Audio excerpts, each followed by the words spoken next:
हमने अपने विगत वीडियो में प्रोडक्शन फंक्शन को आरंभ किया था।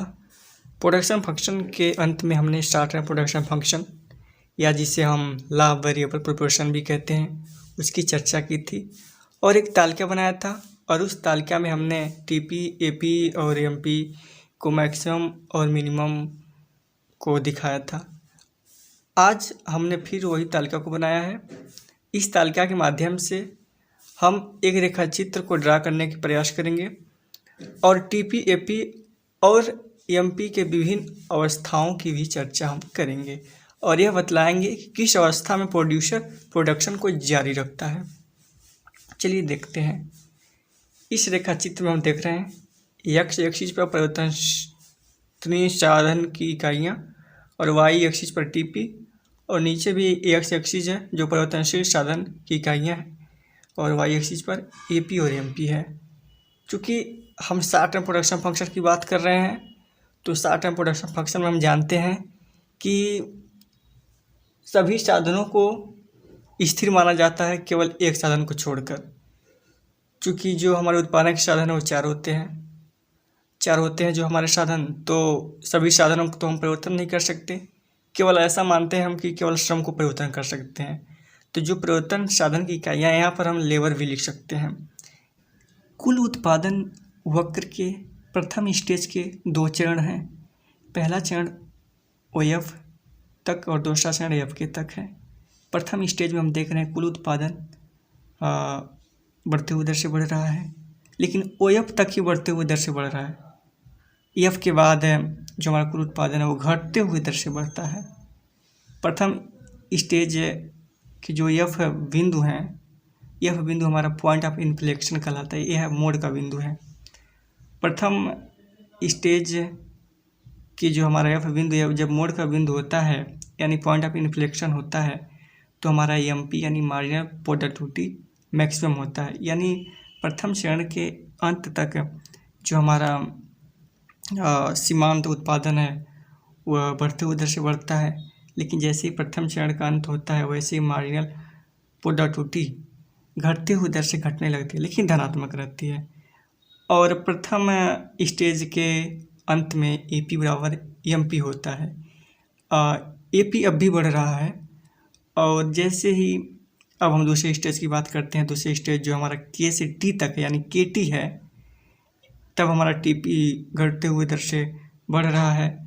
तो हमारा जो MP है वह घटते हुए दर से घट रहा है, लेकिन AP अब भी बढ़ रहा है दूसरे स्टेज में भी। हमारा T पे हमारा जो है सेकंड स्टेज अंत होता है। T हमारा जो है टोटल प्रोडक्टिविटी यानी कुल उत्पादन का मैक्सिमम बिंदु है और जब T मैक्सिमम बिंदु होता है कुल उत्पादन का तो जो हमारा MP है यानी सीमांत उत्पादन वह शून्य होता है। और जैसे दूसरा स्टेज हमारा यहाँ पर T पर ख़त्म होता है, T के बाद जैसे ही हम अपने परिवर्तनशील साधनों की इकाइयों में वृद्धि करते हैं वैसे ही हमारी TP अब घटते हुए दर से घटने लगती है और जो हमारा MP है वो अब निगेटिव हो जाती है और AP भी अब तीसरी स्टेज में घटने लगती है। यदि हम प्रथम अवस्था की बात करें तो इस अवस्था के दो भाग हैं। चूँकि हमने देखा ऊपर प्रथम में MP और AP बढ़ ही रहा था। TBF की 3 इकाई पर MP मैक्सिमम था। जब हम तालिका को देखेंगे तो यह स्पष्ट कर पाएंगे कि जब 3 इकाइयाँ जैसे ही परिवर्तनशील साधनों की हुई वैसे ही जो हमारा सीमांत उत्पादन वो मैक्सिमम हो जाता है। उसके बाद TBF बढ़ाने पे जो हमारा सीमांत उत्पादन है वो घटने लगता है और AP अभी इंक्रीज करता रहता है। प्रथम और दूसरे चरण के बीच का जो मोड़ का बिंदु था वो पॉइंट ऑफ इन्फ्लेक्शन कहलाएगा, जो हमने अभी F बिंदु को बताया। दूसरा स्टेज, इसमें AP और MP दोनों घट रहे हैं। जब MP शून्य होता है तब दूसरे स्टेज का अंत होता है। हमने रेखाचित्र के माध्यम से बताया। इस अवस्था में TP बढ़ता है परंतु घटते हुए दर से बढ़ता है। यदि हम तृतीय स्टेज की बात करते हैं तो इसमें MP निगेटिव हो जाता है यानी X एक्सिस के नीचे हो जाता है और TP भी घटते हुए दर से घटने लगती है, इसलिए इसे स्टेज ऑफ निगेटिव रिटर्न्स कहते हैं। प्रथम, द्वितीय और तृतीय स्टेज को पढ़ने के बाद हम यह जानने का प्रयास करेंगे कि किस स्टेज में प्रोड्यूसर प्रोडक्शन करे तो उससे अधिकतम लाभ मिलेगा। तो एक विवेकशील उत्पादक सदैव दूसरे स्टेज में उत्पादन कार्य करना अधिक पसंद करता है। परिवर्तनशील साधनों की वृद्धि उत्पादन को बढ़ाता है, मगर एक सीमा के बाद घटने लगती है। हम प्रथम स्टेज में देख रहे थे कि जो हमारा टीपी है वो बढ़ते हुए दर से बढ़ रहा है, यानी जैसे ही हम परिवर्तनशील साधनों की इकाइयाँ बढ़ाएं तो हमारा टीपी बढ़ते हुए दर से बढ़ने लगा।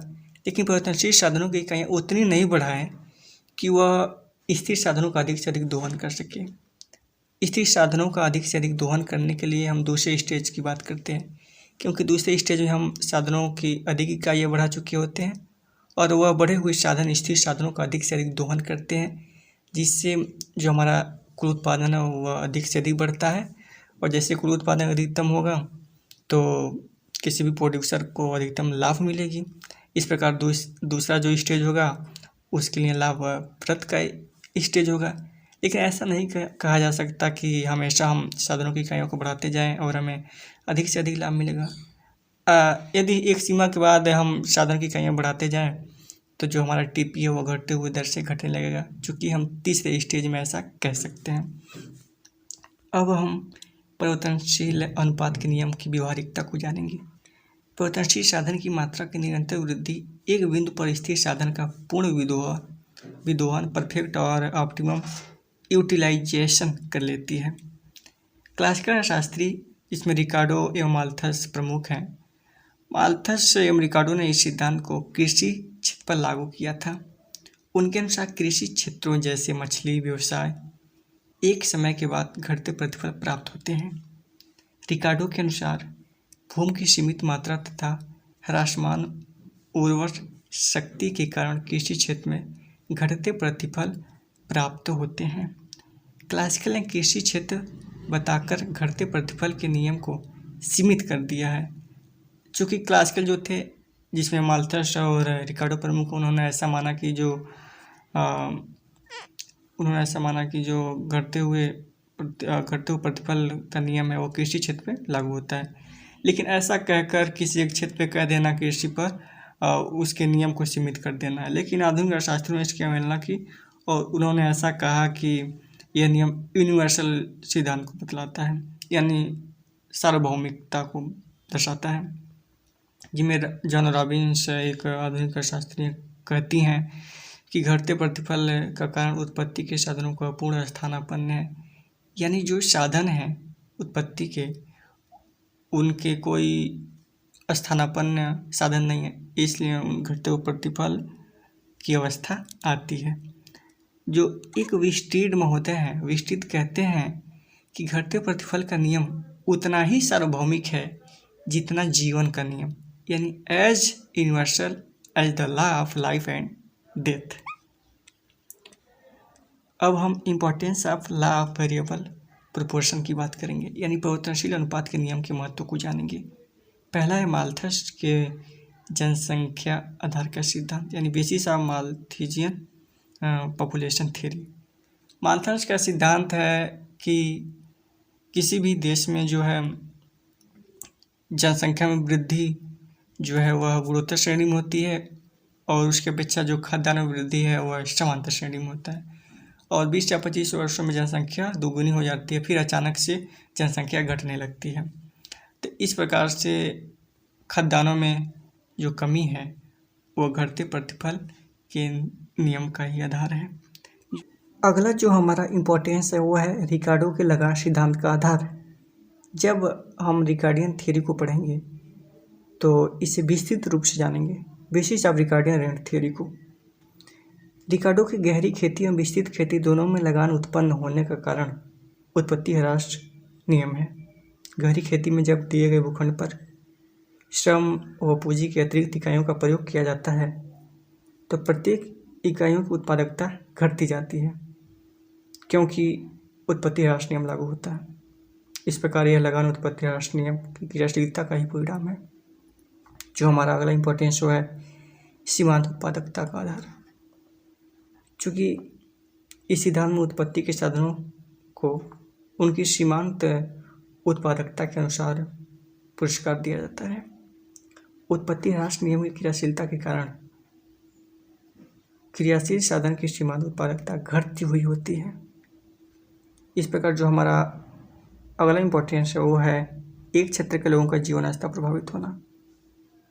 चूँकि एक क्षेत्र में जनसंख्या उत्पत्ति साधनों की उत्पत्ति की तुलना में बहुत अधिक तेज होती है, तब वहाँ उत्पत्ति ह्रास नियम लागू होता है और इस कारण वहाँ के लोगों का जो जीवन स्तर है यानी लिविंग स्टैंडर्ड है वो नीचे गिर जाता है, यानी किसी विशेष क्षेत्र के लोग प्रभावित होते हैं। जो हमारा अगला इम्पोर्टेंस है वह है आविष्कारों एवं खोजों के लिए प्रेरणादायक। चूँकि हम यह कह सकते हैं कि जो हमारी आवश्यकता है, आवश्यकता ही हमारी आविष्कार की जननी है। जब हमें आवश्यकता होती है तो हम नई नई खोजें करते हैं और आविष्कार होते हैं। चूँकि उत्पत्ति ह्रास नियम की रचयिता को स्थगित करने के लिए अन्य आविष्कार एवं खोज करने की प्रेरणा मिलती है। क्योंकि जब उत्पादन कम होता है तो उत्पादन अधिक बढ़ाने की सोचते हैं हम, और जब अधिक उत्पादन बढ़ाने की सोचते हैं हम तो इसके लिए हमें अधिक से अधिक जो अच्छी से अच्छी तकनीकी का प्रयोग करते हैं। इससे नई नई खोजें होती हैं। इस प्रकार से हमने पोतेंशियल अनुपात के नियम के महत्व को जाना। हमें उम्मीद है कि आप लोगों को यह वीडियो बेहतर लगा होगा। यदि वीडियो अच्छा लगा हो तो वीडियो को लाइक, कमेंट, सब्सक्राइब और शेयर जरूर करें। Thanks for watching.